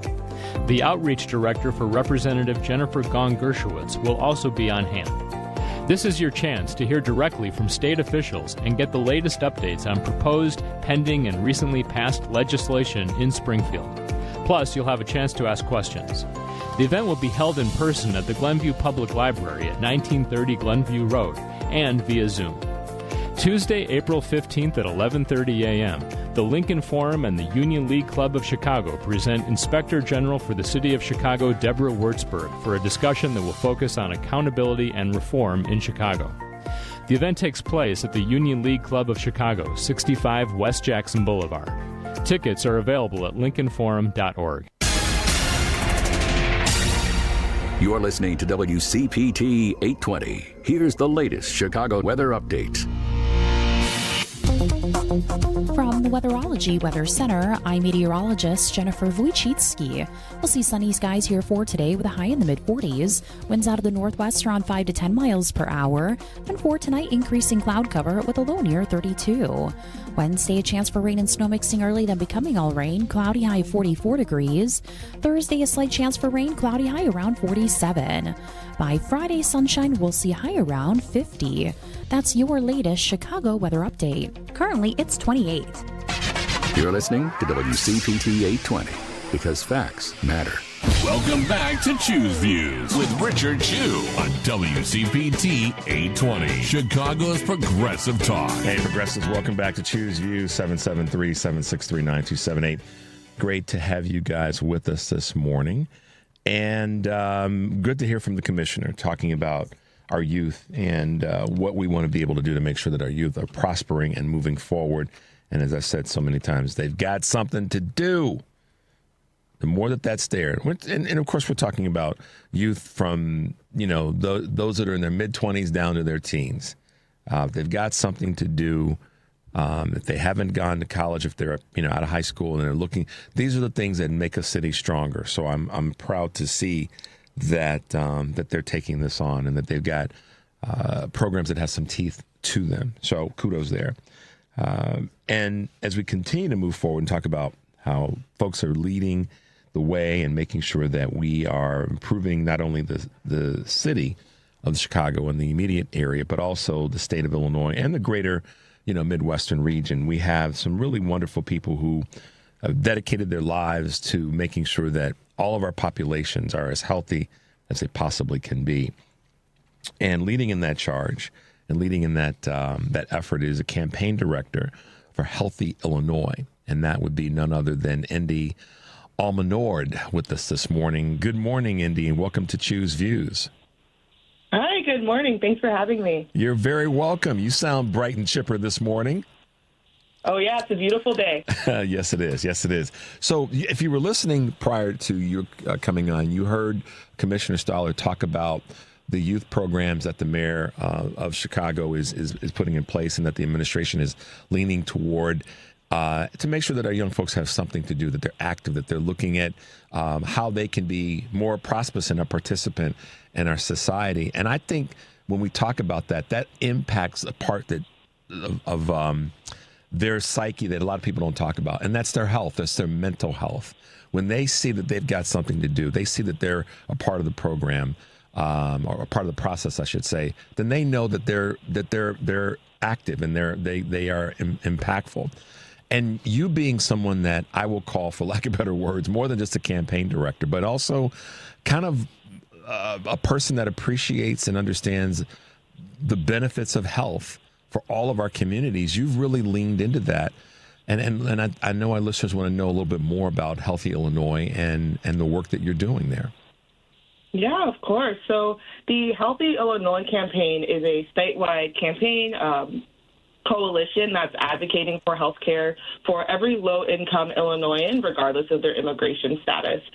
So right now, we are working on protecting an existing program called the Health Benefits for Immigrant Adults program. So this program is funded by the state of Illinois, and it provides health care coverage to about 33,000 adults in Illinois between the ages of 42 and 64 who are ineligible for federal health care programs like Medicaid. So this is a program that exists save people's lives. These are individuals who are in our communities. They have families. A lot of them have U.S. citizen children that they've been raising here for decades. And so we are fighting to make sure that this program continues, fighting to make sure that these 33,000 individuals are able to continue having their health care coverage. And yeah, that's what Healthy Illinois is all about, making sure that we are closing the health care coverage gap for people that are ineligible for other programs because of their immigration status. So this is going to sound like well, I won't pre-label my question. It's one that I don't want to misstep in how I ask it, but what are the reasons why someone would not qualify or be eligible for the care that would put them in? So go ahead. I'm sorry. Yeah, so federal healthcare coverage programs like Medicaid, one of the eligibility guidelines is that you have to be a U.S. citizen or have a specific type of immigration status. But this excludes people who have immigration statuses or who are undocumented. And so these are individuals who really, just because of that status, regardless of how much they've been working or regardless of the taxes that they've been paying at the state level or the federal level, are excluded from this program. So even though they're paying into the system that provides programs like Medicaid, they're not eligible to benefit from that system. And so this program covers that gap. So politically, and I'm not going one way, partisan one way or the other, the conversation about the federal government is wasting all of its treasure and monies on paying for health care benefits for illegal immigrants, that would be a lie, right? So our view is that healthcare is a human right, that everyone deserves healthcare. And again, these are people that have been in the country for sometimes even 30 years, who have been working, who have been paying taxes. Actually, in Illinois, immigrants pay about $8.6 billion in taxes every year. And again, a lot of people who pay into that system aren't able to benefit from the system. So, I mean, people are paying into the system and not being able to get the care that they need because of federal programs, just because of their immigration status.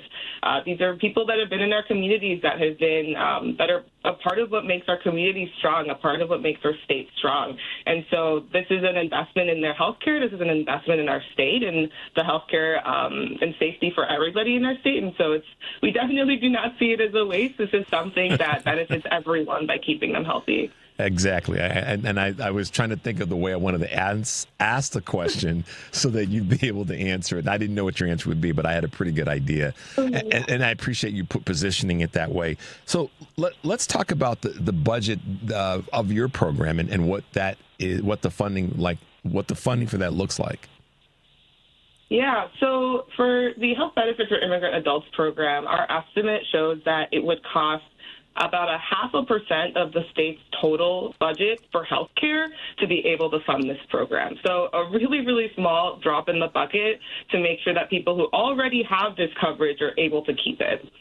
Wow, you said 0.5%? 0.5%. Wow. What about age? I mean, what are the qualifiers in terms of age for being able to participate in the program? Yeah, so for the Health Benefits for Immigrant Adults program specifically, the age eligibility is 42 to 64. So there's about 33,000 people in the state of Illinois right now who are currently in the program. What's the number again? You said 30?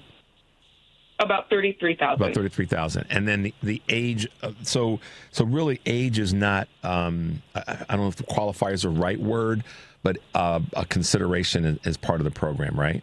If I'm understanding it correctly. So for HCIA, it's 42 to 64, and there's a similar program for seniors, the Health Benefits for Immigrant Seniors program, that provides health care coverage to low-income folks that are over the age of 65 who are ineligible for Medicaid. I will also note that these programs were both paused in 2023 for enrollment. So the people that are currently in the program are individuals who have been in the program really since then, since additional people have not been able to apply for the program. So another thing that the campaign looks forward to being able to continue fighting for is to be able to reopen those programs and to be able to expand them so that everybody so that we're able to cover the gap between 19 and 41 as well in the future. But yes, right now the Health Benefits for Immigrant Adults program that may be cut out of the budget for FY 2026 is for people aged 42 to 64. Got it. So in terms of care, the types of care, what's included or excluded, if anything, in terms of the type of care that the program provides for? Yeah, so the HBIA program provides preventative care, provides screenings, allows people to be able to afford their medication, and then also provides vision and dental. So pretty well-rounded care so that folks are able to be able to get health care for all of their needs. I think especially the preventative care and the screenings is something that has allowed people to be diagnosed with things like diabetes, but then also be able to get treatment for it so that they're able to manage their illness and to be able to continue living full lives. It's so amazing that you said that, Indy, about that diagnosis and screening. So critically important for any and all of us when it comes to what we don't know is going on. And you probably see this from your experience in this space and why for anybody. I mean, that's a message that's for anybody, whether they're in a program like this or not. And speaking to that, and this is always something that I want to be able to cover when we talk to a guest about a local issue, if you will. Here in Illinois, this is a program that you're the campaign director for. But are there programs that you're aware of like this in other parts of the country or in other states throughout the country? Yeah, so the closest example would be California. They have a similar program where they're able to fill that gap and be able to provide coverage for every low-income Californian regardless of status. I will admit I don't know all of the details of their program, but I know that theirs is the closest one to ours. I will say that Illinois was the first state in the country to create a program like this, so we've always been leaders in being able to expand coverage. Once again, the state of Illinois, we catch so much hell from so many folks outside of the state of Illinois, but it shows once again that we're leading the way, and that's one of the reasons. And I knew where you were in that space, but I wanted you to be able to say it out loud to folks. Yeah, we are leading the way once again with one of our organizations that's here in the state of Illinois, but also it's a program.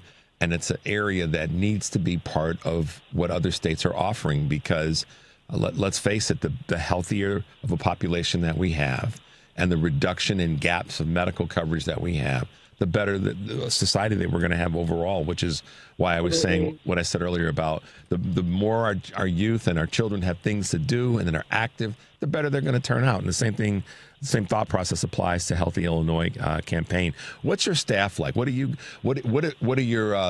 support systems within the program like? What do you have in that space? Yeah, so the Healthy Illinois campaign, again, is a coalition statewide. So we have about 80 organizations across the state. So these are grassroots organizations, policy institutions, faith leaders. We also have health centers and hospitals that are a part of our coalition. And so we all work together and we sort of use the different expertise that we all have to be able to advocate for the communities that we serve. And so it's a coalition-wide effort, and we also really depend on the stories of the individuals who have this healthcare, who need this healthcare, and we support them and we build them up as leaders to be able to tell their stories and to make sure that we are that everybody knows why this is so important. And so, definitely a team effort. It takes a lot of us, but we've been able to win before, and we're gonna be able to win again. That's great to hear. What about any events that are coming up or things that people can be plugged into and be aware of in terms of things that you guys are doing to create additional awareness? Yeah, so next week we'll be having a press conference just to again, uplift the stories of the individuals that are directly impacted. If anybody wants more information about the work that we're doing or different actions and activities that we'll be up to, you can go to healthyillinoiscampaign.org. And so we'll continue to update that with just the different actions that we're taking a part of. Something that we do often is we go down to Springfield and we make sure that we're advocating before our General Assembly as well to make sure that they vote on a budget that includes a line item for health benefits for immigrants adults. And so, again, the best way to kind of know what we're up to will be to look on our website, follow us on social media as well, to make sure that you are able to participate in the advocacy that we're doing. What about the positioning with the state legislators and business leaders? Where do they stand in terms of your effort and the work that you're doing? Yeah, so I mean, we've got 2 months to make sure that that our state legislators vote to include funding for this program in the budget. And so over the next 2 months, we'll again be in Springfield a lot, making sure that we have as much support from our champions and the legislators, but as well as just as other legislators to make sure that we are able to continue providing coverage to the individuals that benefit from this program. And Illinois has always been a leader in being able to expand coverage, and so we trust that our General Assembly will continue to show their commitment to immigrant communities and to healthcare and providing healthcare by protecting immigrant healthcare for next year. Do you ever run into a situation where those that are part of the program may need help when it comes to legal services? And the reason I say that is we're talking about immigration or about immigration communities, and we know that the federal administration is trying to drop the hammer when it comes to ICE. What involvement do you have there, or is there involvement or support when it comes to legal services and or legal representation? Yeah, so one of the great things about our coalition is that we have expertise from so many different perspectives and levels, and so a lot of the immigrant serving organizations that are a part of our coalition also do provide legal services, and so we really do rely on them to make sure that individuals that have this program, not only are we able to connect them with a healthcare benefit and advocate for that benefit, but we're also able to direct them to the right organization to be able to provide other services, such as legal services, to make sure that they have that as well. That's great. And this all comes to the folks that are part of the program at no additional cost to them in the event that they do need those types of services? Yeah, so in Illinois, there is a program, and a bit of a plug, but called Access to Justice that some of our colleagues in the coalition have fought for years for, that allows individuals to be able to have legal representation at no cost if they qualify. And so it's programs like that allow individuals to be able to access that as well. And again, it's a lot of the people in our coalition and a lot of the organizations in our coalition that have been leading the charge to make sure that option is available. And so yes, a lot of the individuals that we work with that are part of this health benefits program are also able to access legal services for free. That's pretty cool. I remember reading a while back about, I think you were part of this program called the Resurrection, do I have that right? Resurrection Project? Yes, the Resurrection Project. Mm-hmm. Tell us a little bit about that. Yeah, just the organization? Yes. Yeah, of course. So I'm not there anymore. I'm with Healthy Illinois, but I will say again that they also lead campaigns like the Access to Justice campaign to make sure that everyone has access to legal services. They are, I would say, one of the leaders in Illinois in making sure that immigrants are able to have access to legal services, access to different resources to make sure that they're able to live, again, full lives and be able to fully contribute to our communities.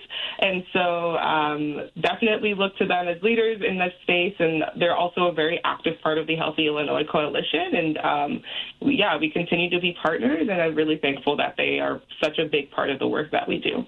That's fantastic to hear. So, and as we wrap up, let folks know how they can find you, how they can potentially get involved. I'm always an advocate and plugging how we can be working together and be more than just dotted lines to one another when it comes to some of the social issues. So let our listeners know how they can find you and how they can potentially get involved.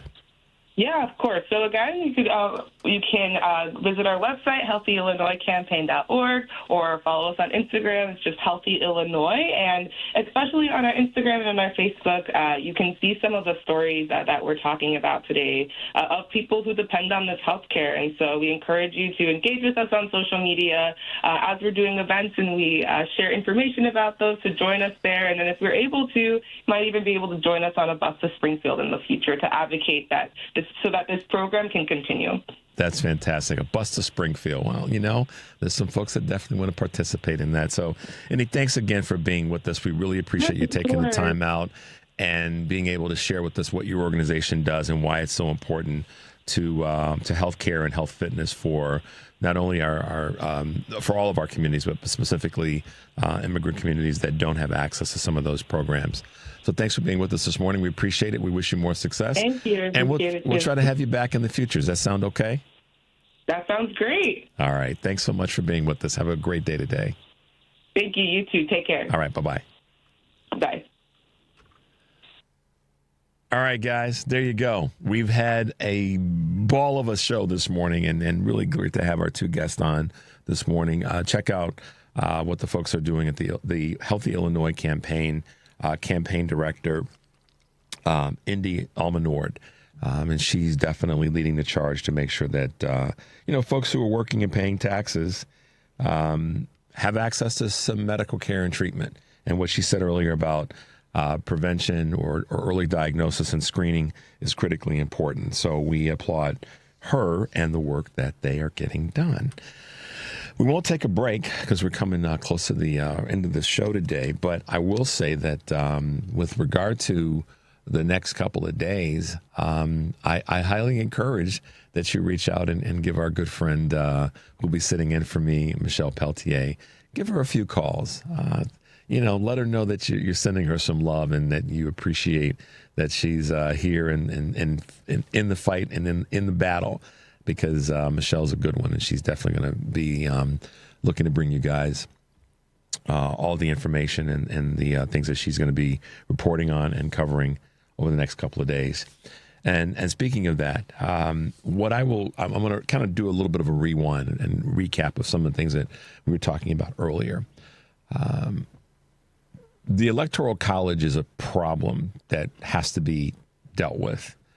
And as I said during that call earlier, the Electoral College is not going to be fixed by just talking about it. It's only going to be fixed by changing who's in Congress. And if you understand how this plays out as it relates to the Constitution, we have to start there. So we can yell and scream about it all day long. We can talk about it all day long. But we have to take some action. And I think the action that has to be taken is how we deal with gerrymandering and voter suppression all over the country, but particularly in certain, frankly, red states or red districts in even blue states. We have to fix that we have to fix that as sort of the baseline platform to fix then the Electoral College itself, which means we have to have the control over the Senate and the House of Representatives. And to be honest with you, if you really understand constitutionally how this plays out, we have to take back more state legislatures to be able to fix the Electoral College. It's not just a snap of the finger, and I'm ticked off at the fact that we have it and it's wrong. We know that. But the real fix starts with putting people in offices that are going to be of the mindset that says we have to change it. The popular vote, if we did not have the Electoral College, Donald Trump would not have been elected in 2016. That's a fact, because Hillary Clinton outperformed him in the popular vote by some 3 million plus votes. And that's how our country should be. And the history of the Electoral College, and as it relates to post-enslavement and how we bore that out so that the southern states would stop whining about their population totals as it relates to voting, that's a big part of it. And that's why historically, and I understand what people will say to me, well, Richard, why don't you talk more about why, you should be all over the Electoral College and how it's racist and some may say even sexist. And I get that. And, not but, the fix starts with changing state legislators, then changing House members on a federal level, and changing the Senate. And frankly, we need more senators. That was texted me, and I appreciate that. We need to have more U.S. senators. Let's look at fixing things with practical tools. Part of that, and D.C. statehood, and Puerto Rico. Those are things that are part of the conversation.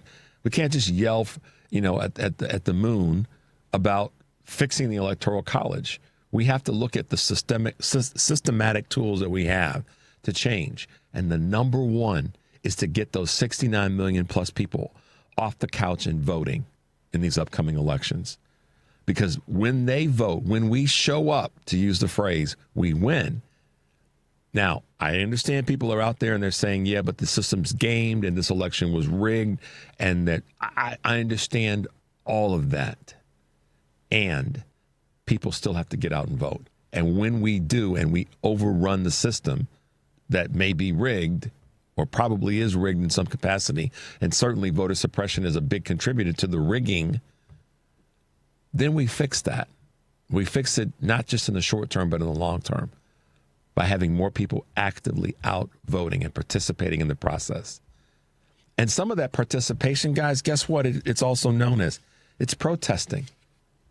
It's getting out like millions of Americans did this past weekend, and will be doing this upcoming weekend and weekends in the future, to protest what's happening and to stay in the fight. And staying in the fight is going to be defined on how you define it. I can't tell a person how to fight. I can only be an advocate for those to fight. Going out to protest may not be your vibe right now. But as it was sent to me earlier in the week, or last week, I should say, and yesterday, it can mean that you become a person that does do it from home, that does hold your own sort of town halls, your own sort of meetings, your gatherings. It may be joining groups that are in your community. It could be all of that and then some. Let me tell you another way that fighting, I think people forget about as a way to fight. It's to learn more about the process, how our government actually works. Critically important to understand how our systems work. If we have a population, see, part of the problem, this is why, Donald Trump, as he says, likes the poorly educated. They don't know how the system really works and what the tools are that we have at our disposal to change it, to fix it. Then people are not going to be a participant. And when they don't get what they want, they're going to dog the system. So part of the way to fight, guys, is to know more about and to educate oneself on how things actually work in our political system on a local level, on a state level, on a federal level. That's where you've got the real power. And I'll leave you with this before I take off. Make sure to tune into Michelle tomorrow and Thursday and Friday. But also, get involved. Don't just yell from the rafters. Get out on the court. You're better off running around on the court than you are sitting in the bleachers. And I mean that. Get involved one way or the other. And I promise you, I'll keep doing my part to help keep you involved and keep you inspired and keep you moving forward. But for now, all I ask is that you take a deep breath, make your life count. I'll see you next Monday.